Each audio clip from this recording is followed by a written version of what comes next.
The morning sun cast long shadows across Forward Operating Base Kilo 7 as Major Kim Hana walked toward the briefing room. Her flight boots made steady sounds on the metal walkway. Around her, the base buzzed with activity. Human soldiers worked alongside tall, blue-skinned Valkyrian warriors. The two species had been fighting together against the Kreks invasion for over a year now. Hana adjusted her flight suit and checked her watch. She was never late for briefings. Her father had taught her that being on time showed respect for everyone in the room. Even alien allies deserved that respect. The briefing room was already full when she entered. General Vex Thalarin stood at the front, his forearms gesturing at a large holographic display. The Valkyrian commander was nearly 8 feet tall with dark blue skin and yellow eyes that seemed to glow in the dim light. His voice was deep and musical when he spoke. "The situation is grave," General Thalarin said as Hana took her seat. "The Kreks have fortified themselves in the Serpent Canyon system. Our scouts report heavy anti-aircraft defenses reaching up to 15,000 feet altitude." Captain Park Jiho sat to Hana's left. He was her wingman and had flown with her for 3 years. Lieutenant Lee Minho occupied the chair on her right. Both men were excellent pilots who trusted her judgment completely. The holographic display showed a deep canyon carved into red rock. The canyon twisted and turned for over 50 miles. Kreks positions dotted the canyon floor and walls like deadly flowers. Red symbols marked surface-to-air missile sites, energy cannons, and radar installations. "Our plasma bombardment vessels can strike from high altitude," General Thalarin continued. "We will approach at 20,000 feet and deliver precision strikes on key targets. The attack will begin at dawn tomorrow." Captain Zex Morlani, the Valkyrian tactical officer, nodded his agreement. "High altitude ensures our safety while maintaining strike effectiveness. Any approach below 10,000 feet would be detected immediately." Hana studied the display more carefully. She noticed something the aliens had missed. The canyon walls created natural wind patterns. Thermal updrafts would rise during the day while cool air would sink at night. More importantly, the twisting canyon would block radar and missile guidance systems for aircraft flying very low. She raised her hand. "General Thalarin, may I suggest an alternative approach?" The Valkyrian commander looked surprised. In their military culture, junior officers rarely questioned senior decisions. "Please speak, Major Kim." "I recommend a low-level attack through the canyon itself," Hana said. Flying at under 200 feet altitude would avoid most of their defensive systems. The room fell silent. Every Valkyrian in the room stared at her with wide yellow eyes. Captain Morlani was the first to speak. "Major Kim, such an approach would be suicidal madness," he said. His voice carried a tone of shock. "No rational being would fly military aircraft through such terrain at such altitude." General Thalarin's forearms crossed in a gesture that meant deep concern. "Major, your species continues to confuse us. Do humans lack proper threat assessment abilities? The canyon walls would provide no escape routes. A single equipment failure would mean certain death." Captain Park shifted in his seat. He had flown canyon missions with Hana before, back on Earth during training exercises. "Sir, Major Kim has extensive experience in low-altitude mountain flying. Human pilots train for exactly these conditions." Lieutenant Minho added, "Our A-10 aircraft are designed for close air support in contested environments. They can handle the stress of low-altitude maneuvering." Subcommander Rel Vasek, General Thalarin's intelligence officer, pulled up technical data on human aircraft. "The A-10 Thunderbolt is indeed built for survivability," he admitted. "But the risk factors remain unacceptable by any reasonable military standard." Hana stood up and walked to the holographic display. She pointed to specific areas of the canyon system. "The enemy has positioned their defenses based on Valkyrian attack patterns. They expect high-altitude precision strikes. Their radar coverage has gaps below 500 feet.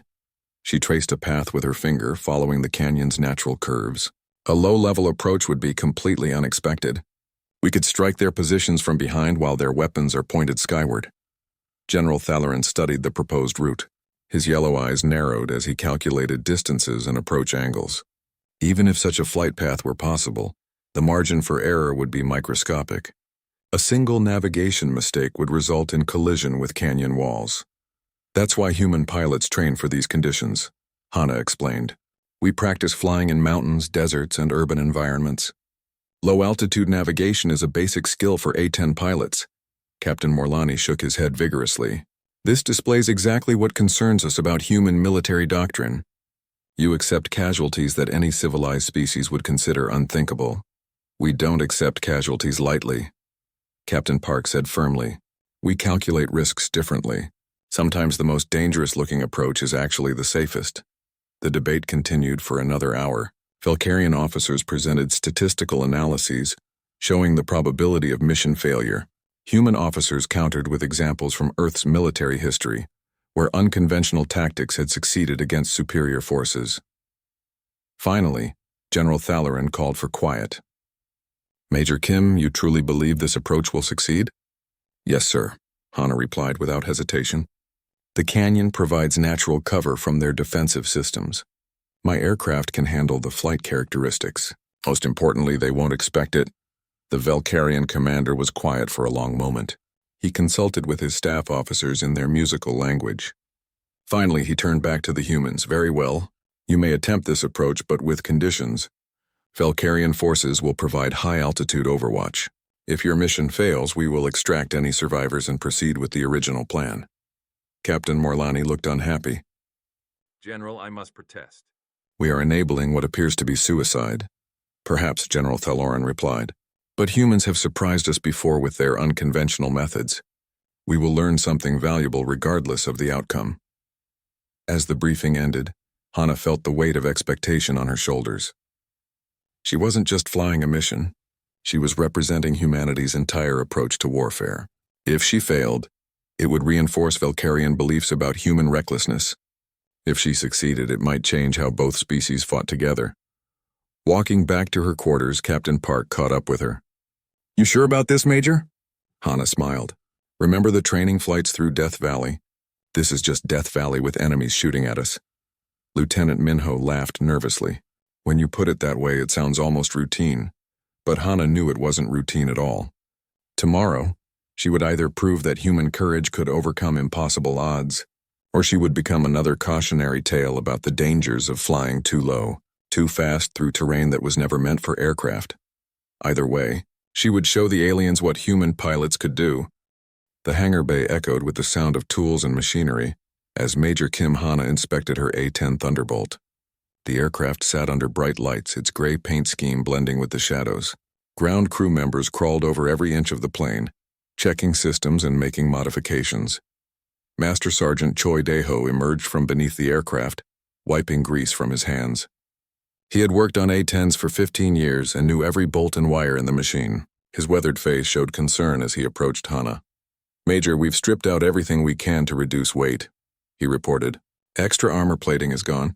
We've pulled out the backup radio systems and some of the redundant hydraulics. She's as light as we can make her without compromising safety. Hana nodded and walked around the aircraft. The A-10 looked lean and dangerous. Its massive GAU-8 cannon dominated the nose, while Maverick missiles hung from wing pylons. This particular aircraft had been with her squadron for 2 years and had never let them down. What about fuel consumption? She asked. Technical Sergeant Yang Sujin looked up from her computer tablet.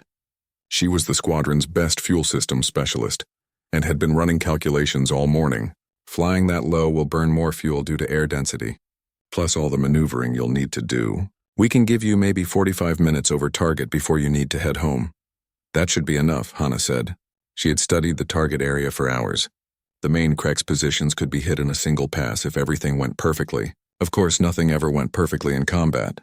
Captain Park Ji-ho joined them at the aircraft. His own A-10 sat in the next bay receiving similar modifications. The Valkyrians are setting up observation posts on the canyon rim, he said. They want to record everything for their tactical databases. Hana smiled grimly. They expect us to crash and burn. At least they'll have good footage for their reports. Don't talk like that, Sergeant Choi said firmly. This bird has brought you home from worse situations. Trust her and she'll trust you. The sergeant was right. Hana had flown this same aircraft through thunderstorms, sandstorms, and enemy fire. The A-10 was built to take damage and keep flying. Its redundant systems and armored cockpit had saved countless pilots over the years. Lieutenant Lee Minho appeared carrying a stack of weather reports and topographical charts. His uniform was rumpled from staying up all night studying the mission data. I've found something interesting about the wind patterns, he announced. The group gathered around as Minho spread the charts on a workbench. Colored lines showed air currents and thermal patterns throughout the canyon system. See these updrafts along the eastern wall? They start forming about an hour after sunrise. If we time it right, we can use them for extra lift during tight turns. Hana studied the charts carefully. Understanding wind patterns was crucial for low-altitude flying. A sudden downdraft could push an aircraft into the canyon floor before the pilot could react. But properly used, wind currents could help an aircraft turn tighter and climb faster. "Good work, Minho," she said. "This gives us more options if we need to evade missiles." Across the hangar, a group of Valkyrian observers watched the preparations with obvious fascination. Commander Thalarin had assigned them to document human mission planning procedures. They took notes on everything from fuel calculations to weapons loading. Sub-Commander Rel Vasek approached the human group. His yellow eyes reflected curiosity rather than the usual concern. "Major Kim, may I ask about your training for such missions?" "Of course," Hana replied. "We train in mountain environments from the beginning of flight school. Low-altitude navigation, terrain following, emergency procedures. It's all standard curriculum. But surely you must lose many pilots during such training." Captain Park laughed. "We're careful about safety during training. We build up skills gradually. Nobody attempts canyon flying until they've mastered basic low-altitude techniques." The Valkyrian looked confused. "Then how do you prepare for actual combat conditions?" "Experience and judgment," Anna explained. "We learn to read terrain, weather, and enemy intentions. Then we make decisions based on calculated risks rather than absolute safety." Vasek made notes on his electronic pad. "This concept of calculated risk remains difficult for us to understand. Our military doctrine prioritizes mission success through overwhelming force and technological superiority. Both approaches have merit," Hana said diplomatically. "Your precision strikes are very effective against conventional targets. This situation just requires a different solution." As the day continued, more challenges emerged. Lieutenant Colonel Nam Kyung-min arrived with updated intelligence reports. His expression was serious as he spread reconnaissance photos across the briefing table. "The Kreks have been busy," he announced. "New missile sites here and here. They're definitely expecting a high-altitude attack from the north. But look at this." He pointed to a photo showing construction activity near the canyon entrance. "They're building some kind of detection grid. If it goes active before your mission, they might spot you coming in." Hana studied the photos. The enemy positions were more extensive than original intelligence had suggested. The Kreks were clearly taking the threat seriously and adapting their defenses accordingly. "Timing becomes even more critical," she decided. "We need to hit them before they complete those installations." "That moves up your timeline," Colonel Nam warned. "Instead of tomorrow morning, you're looking at tonight or early tomorrow before dawn." The room fell silent as everyone considered the implications. Night flying through canyons was exponentially more dangerous than daylight operations. Even with night vision equipment, depth perception suffered in darkness. Sergeant Yang looked up from her computer. Night attack would actually help with thermal management. The engines would generate less heat signature for their infrared tracking systems. But navigation becomes much harder, Captain Park pointed out. "Those canyon walls won't be visible until we're very close to them." Hana weighed the options carefully. Every military decision involved trade-offs between different types of risk. "Wait too long and face improved enemy defenses. Attack at night and face navigation hazards. We go at dawn," she decided. "First light will give us enough visibility for safe navigation, but still catch them before their new systems come online." As evening approached, the final preparations were completed. Both aircraft had been fueled, armed, and thoroughly inspected. The pilots had memorized every detail of the flight route and target area. Hana sat in her quarters reviewing mission notes one final time. A knock on her door interrupted her concentration. Colonel Nam entered carrying a secured communication device. "Message from your father," he said simply. Hana activated the device and saw General Kim Tae-won's weathered face appear on the small screen. Even in retirement, her father maintained the bearing of a career military officer. "Hana, I heard about your mission through unofficial channels," he said. "I want you to know that I'm proud of what you're attempting. But remember what I taught you about the difference between courage and recklessness." "I remember, Father. Courage means accepting necessary risks to accomplish the mission. Recklessness means taking unnecessary risks for personal glory." "Exactly. Trust your training, trust your aircraft, and trust your judgment. Come home safely. The message ended, leaving Hana alone with her thoughts. Tomorrow would prove whether human tactics could succeed where alien doctrine predicted failure. More importantly, it would test whether her own skills and judgment were sufficient for the challenge ahead. Outside her window, alien and human personnel continued their preparations under floodlights. Both species were counting on her success, though for different reasons. The weight of that responsibility settled on her shoulders like a familiar burden. She had carried such burdens before and would carry them again. It was what military leaders did.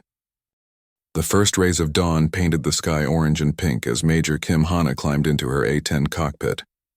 The air was cold and crisp, perfect for flying. Her hands moved through the pre-flight checklist with practiced ease. Each switch, each gauge, each system responded exactly as it should.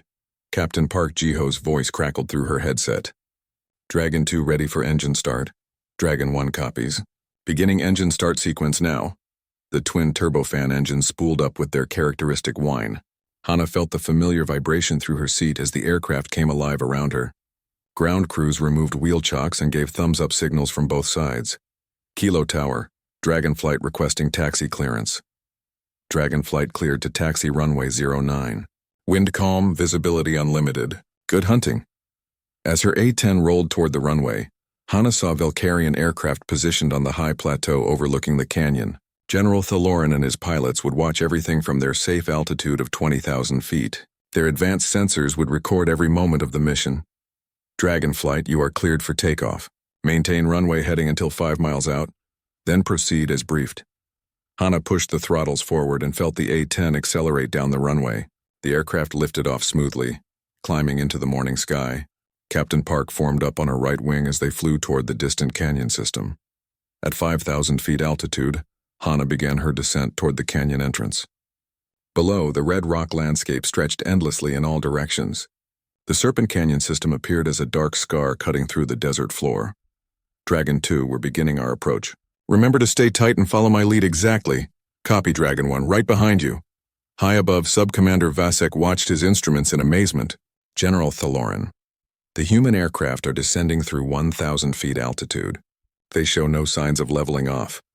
Continue monitoring, the Valkyrian commander replied. This will be educational regardless of the outcome. Hana dropped below the canyon rim and immediately felt the aircraft respond to changing air currents.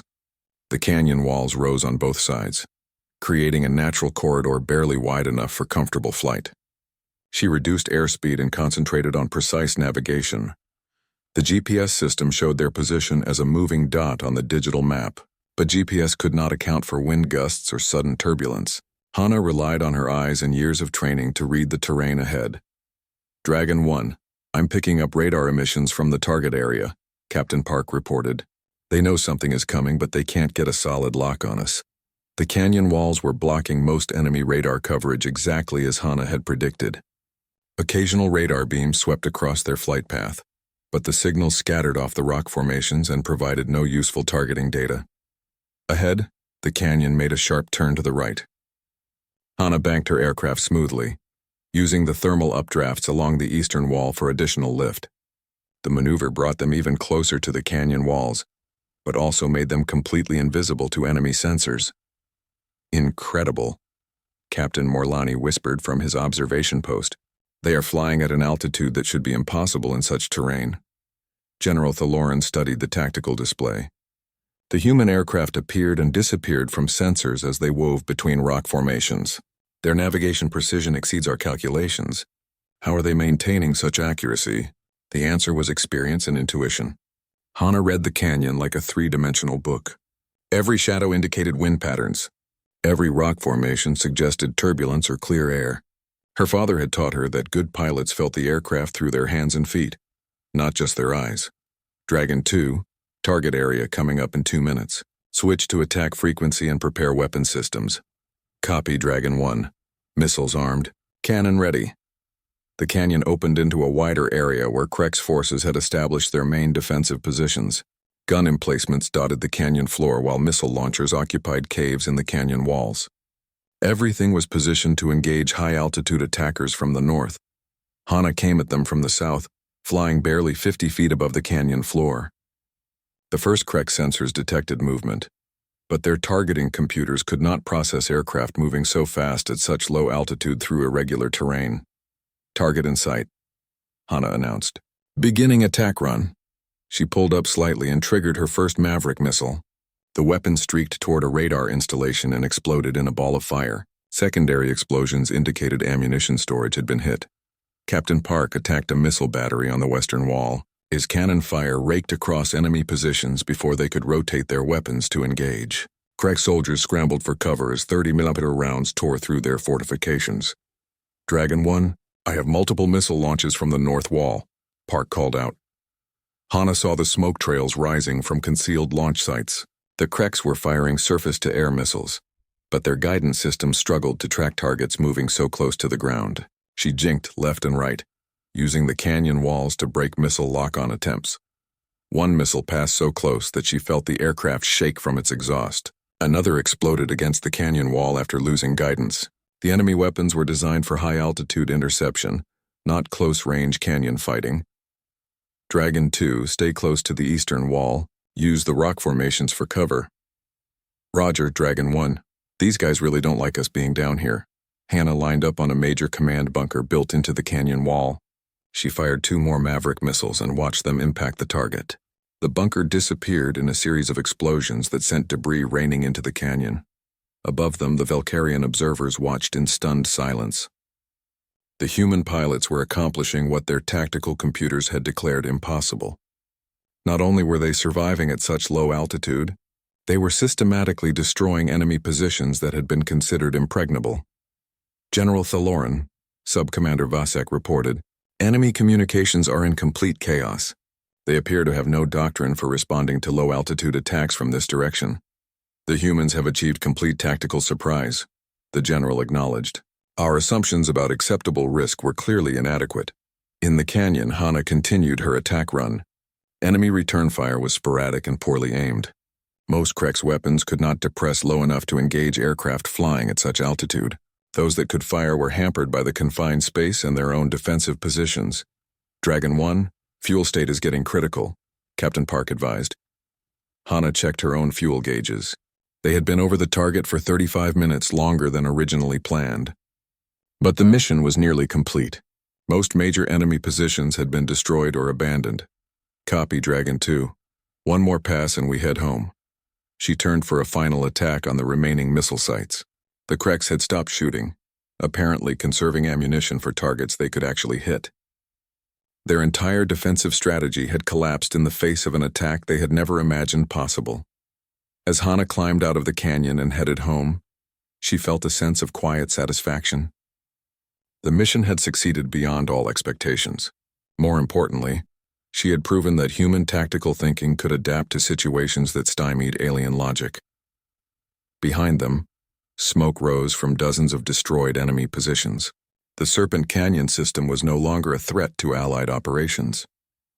The Krek's defensive network erupted into chaos as Major Kim Hana pressed her attack deeper into the canyon system.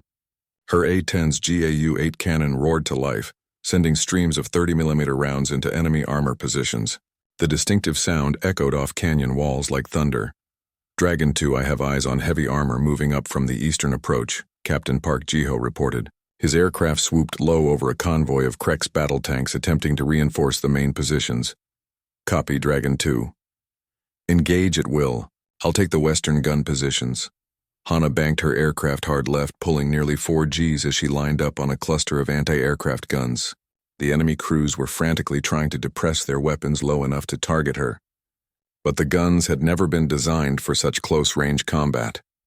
Her cannon fire walked across the enemy position like deadly rain. Sparks flew as armor-piercing rounds penetrated gun shields and ammunition storage areas. Secondary explosions lit up the canyon floor as fuel and munitions cooked off in the desert heat. High above, General Thaloran watched his tactical display with growing amazement. "Sub-Commander Vasek, are you recording all of this?" "Yes, sir. Every sensor we have is focused on the battle. This tactical innovation will require complete revision of our combat doctrines." In the canyon, Captain Park was having his own success against the armor column. The A-10's Maverick missiles proved devastatingly effective against Krek's tanks. Each missile strike disabled or destroyed an enemy vehicle, leaving burning wrecks scattered across the canyon floor.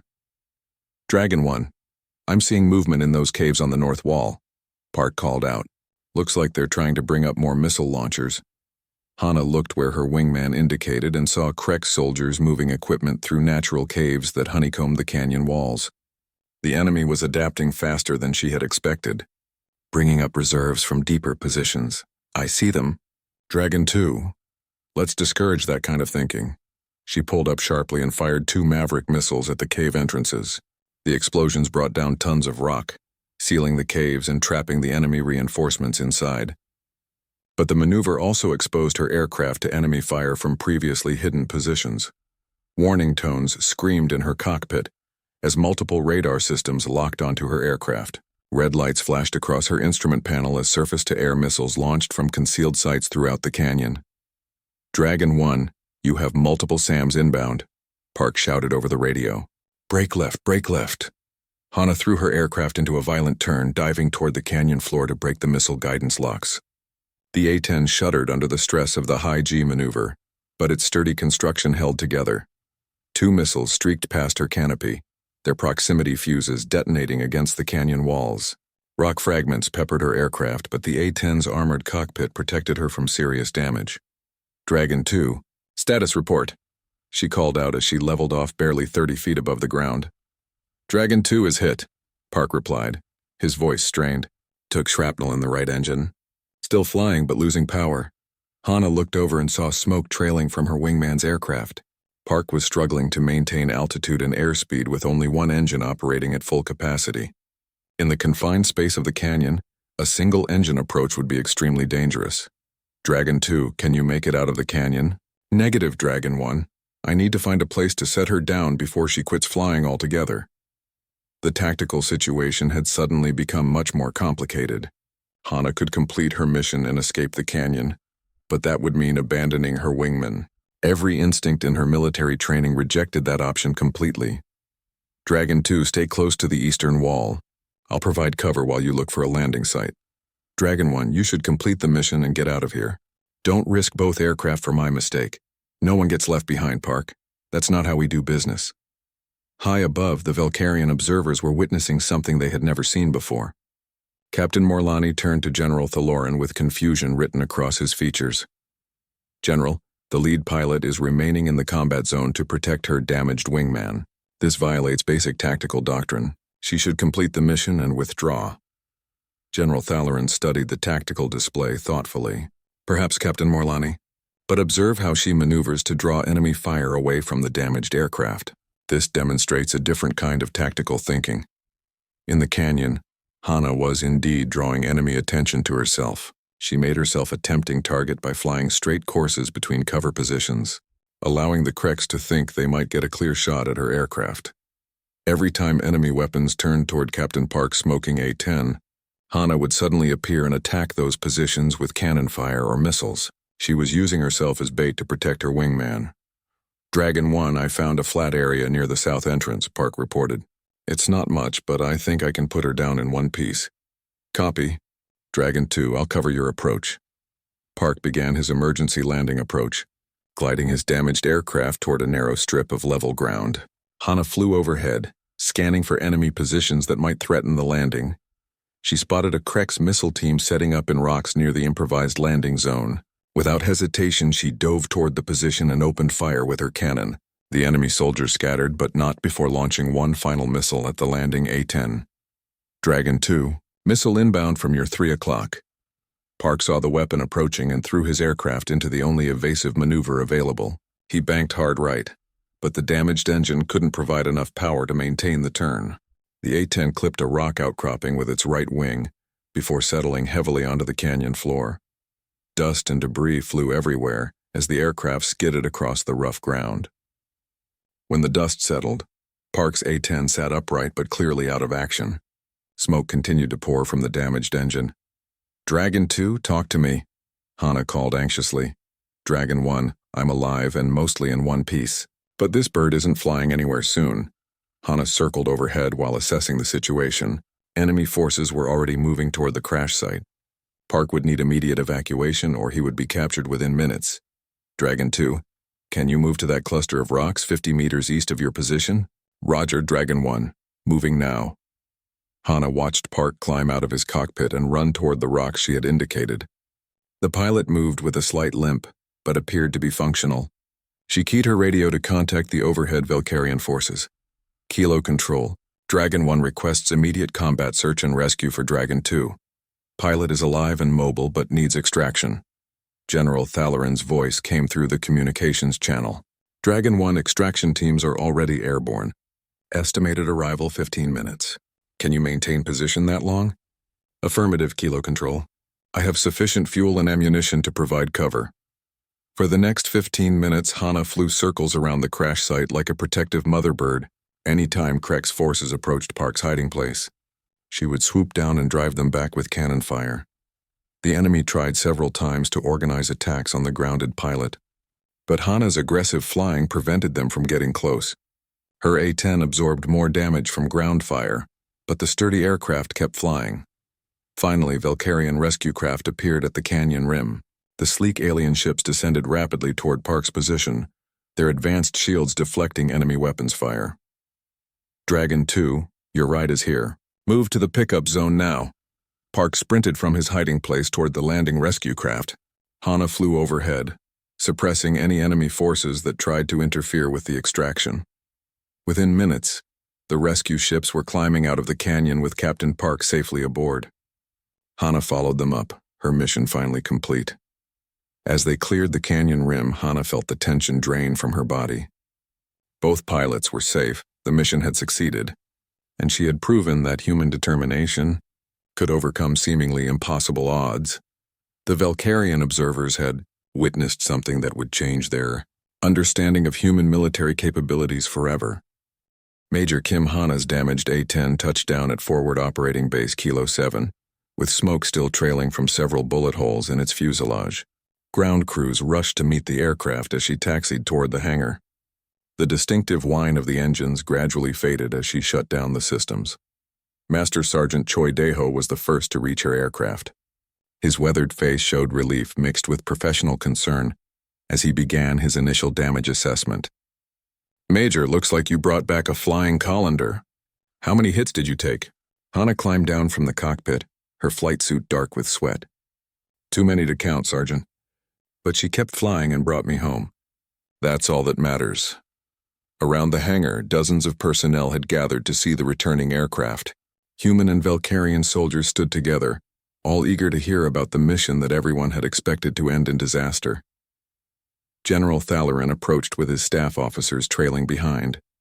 The tall Valkyrian commander's yellow eyes showed an expression that Hana had never seen before. It took her a moment to recognize it as respect mixed with amazement. Major Kim, the general said formally, I must offer my sincere apologies for doubting your tactical assessment. What we witnessed today will require us to completely revise our understanding of atmospheric combat operations. Captain Park limped over from the medical tent, his right arm in a sling but otherwise uninjured. Major, I owe you my life.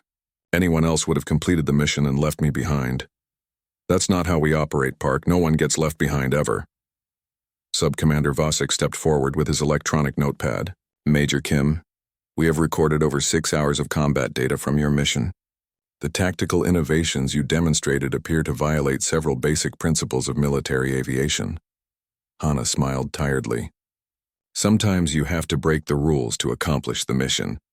The key is knowing which rules you can break and which ones will get you killed. Lieutenant Colonel Nam Kyungmin arrived with preliminary intelligence reports. His expression was grim as he spread reconnaissance photos across a nearby table. The damage assessment is incredible. You destroyed over 60% of their defensive installations in a single attack run. The photos showed the Serpent Canyon system from above. Smoke still rose from dozens of destroyed positions. Vehicle wrecks dotted the canyon floor while collapsed cave entrances sealed enemy supply routes.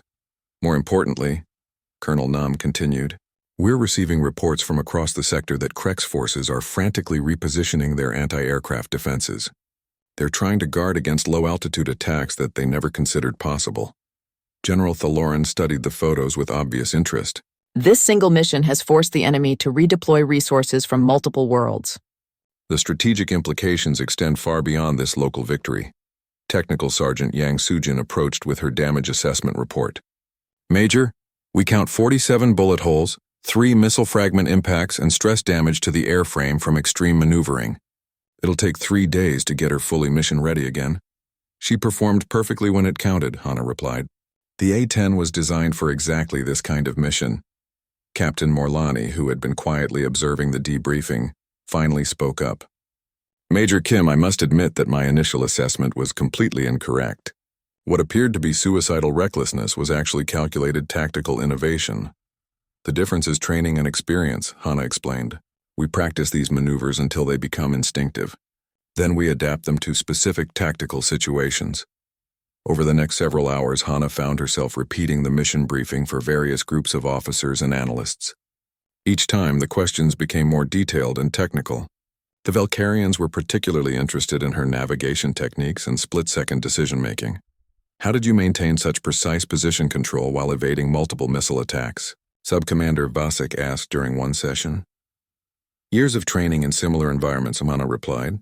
On Earth, we have mountain ranges and desert canyons that provide excellent practice areas. Military pilots train there regularly. And the decision to remain in the combat zone to protect your wingman? That's not a decision. That's standard operating procedure. We never abandon fellow pilots in enemy territory. The Valkyrian officers exchanged glances. This concept of risking additional resources to protect already lost assets contradicted their military logic. Yet they had seen the results with their own eyes. 3 days after the mission, formal recognition ceremonies were held in the base's main assembly area. Representatives from multiple allied species attended via holographic link. Major Yoon Ji-hai, the intelligence officer, had prepared a comprehensive analysis of the mission's broader impact. The tactical innovation demonstrated by Major Kim has already influenced allied operations on 7 different worlds, she reported. Enemy defensive patterns that had remained static for months are now in complete flux. General Thalarin took the podium to present formal commendations.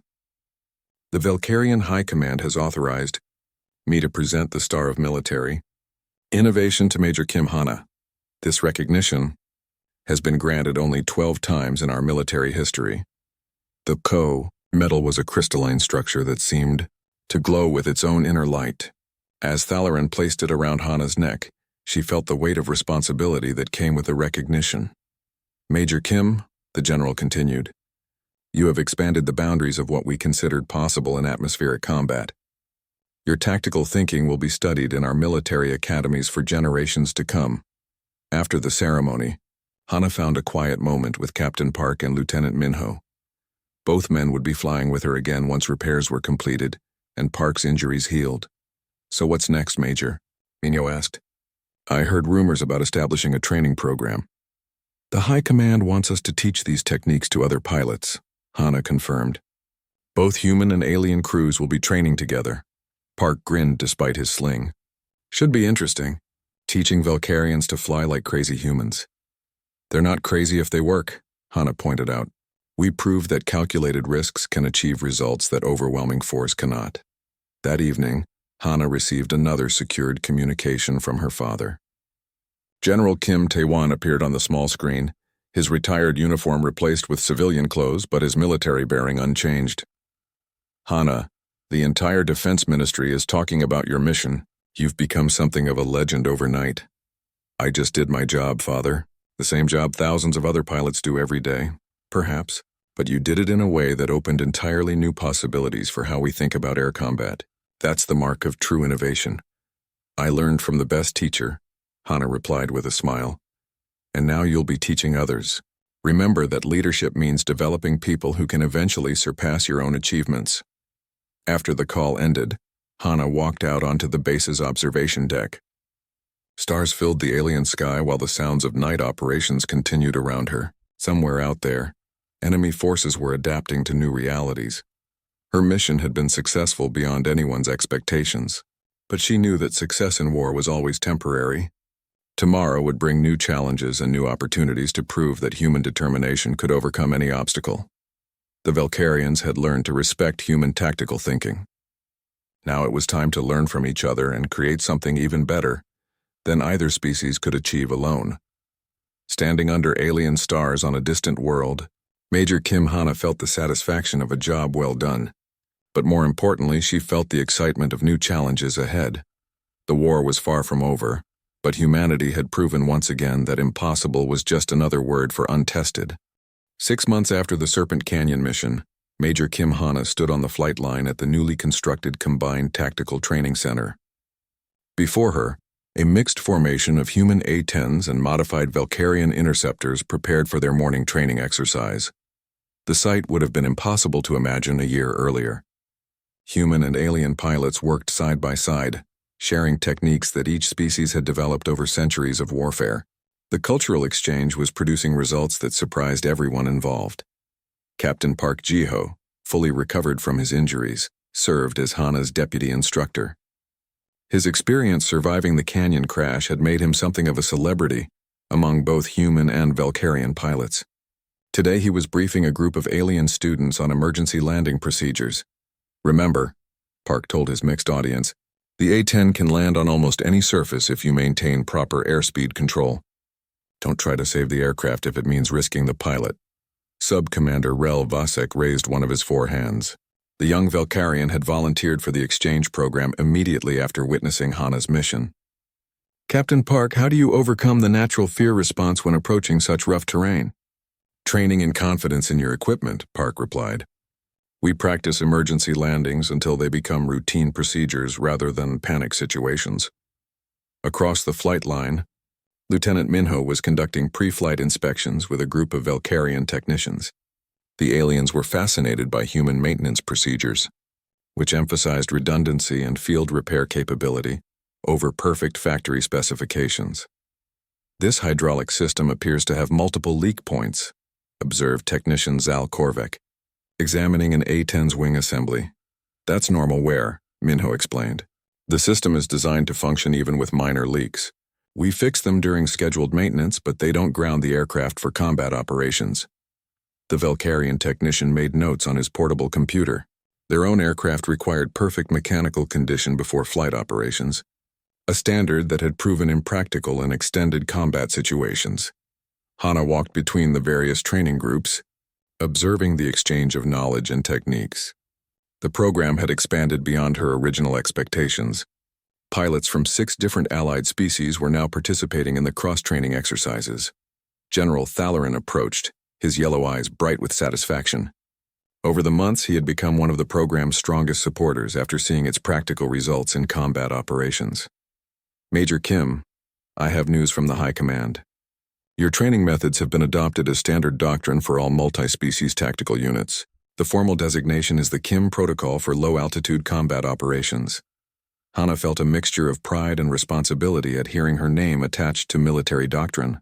"General, this success belongs to everyone who participated in developing these techniques. I just provided the initial demonstration. Perhaps, but leadership means taking responsibility for both success and failure.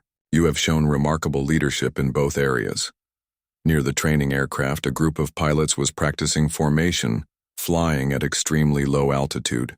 The exercise combined human navigation techniques with Valkyrian precision sensor systems. The results were more accurate than either species could achieve independently. Flying the lead aircraft was Sub-Commander Vasek, who had proven surprisingly adaptable to human flying techniques. His natural Valkyrian precision combined with learned human improvisation made him an exceptional pilot. "Dragon Lead, this is Dragon 4, came Vasek's voice over the radio. "Requesting permission to demonstrate the modified canyon approach we developed yesterday. Dragon 4, you are cleared for approach demonstration. All units maintain safe separation." Hana watched as Vasek led his mixed formation through a practice canyon run. The Valkyrian pilot used human-style terrain following while his alien wingman provided sensor coverage that human pilots could never match. The combination was devastatingly effective. Enemy forces across multiple worlds had learned to fear mixed human-alien formations because they were nearly impossible to counter with conventional defensive systems. Captain Park joined Hana as they observed the training exercise. "Major, do you ever think about what might have happened if you had followed standard Valkyrian doctrine that first day?" "The mission would have failed," Hana replied without hesitation. Sometimes the conventional approach just isn't adequate for the situation at hand. And now we're teaching aliens to think like humans while learning to fight like them. It's almost poetic. The morning training session concluded with a joint debriefing in the center's main conference room. Pilots from multiple species sat together, sharing observations and suggestions for improvement.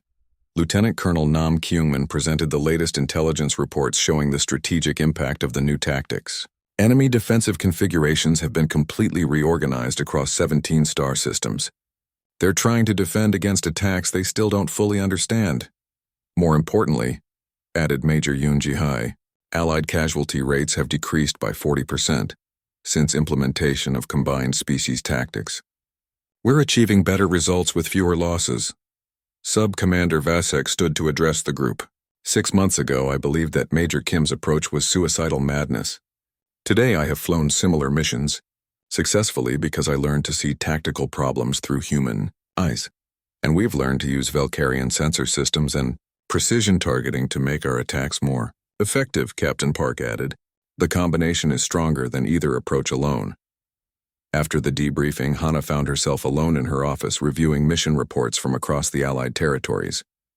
The Kim protocol was being used on dozens of worlds with consistent success. More importantly, the cultural exchange was building stronger relationships between human and alien military forces.